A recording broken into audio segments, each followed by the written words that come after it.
Travel fees are a part of life, but during my recent travels for the Getaway column, I've noticed that all those little extra costs are really adding up. For example, during a recent stay at a hotel, I noticed that in addition to the resort or service charge fee of $14 a day, I also was billed for a newspaper that I didn't request. Turns out, the burden was on me to opt out of those charges. The travel industry has been slowly increasing fees and surcharges, like that newspaper charge, at airports and hotels. While some fees, like extra baggage or drinks on the plane, are expected, new fees keep popping up. Tourists visiting New York are feeling the sting. Everywhere you go, they say, well, money and the exchange, and there's always an excuse for the fees to go up.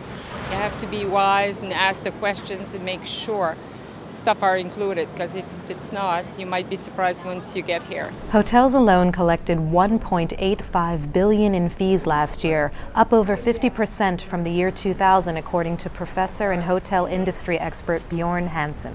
Hotels have been continuing to spend money on innovations and new services, flat screen TVs, high-speed internet access, improved bedding, and those types of improvements.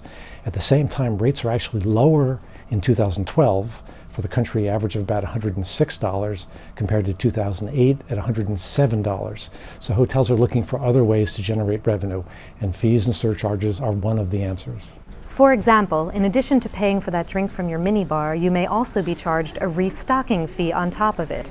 Some hotels will also ask you to pay if you want to leave your bags with the bellman after checkout. One guest of the Waldorf Astoria in New York told me that he would have to pay for Wi-Fi by device. That's $15 a day for your phone and another $15 for your iPad. And those reservation cancellations and ticket changing fees, they all add up to $2.3 billion a year for the airline industry. While travel providers are trying to increase profits, customers are wondering why fees aren't just part of the initial quoted price. I think they should be included, like internet, for example.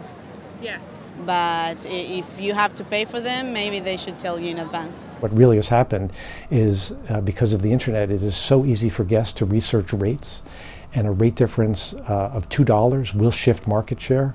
So hotels competing on rates will find other ways to raise revenue. And many of the fees and surcharges are really optional. They're not paid by all guests. In January, the Transportation Department gave flyers a break. The department now requires that airlines disclose mandatory fees in published airfare prices, and they've already fined Travelocity and TripAdvisor for violating those regulations.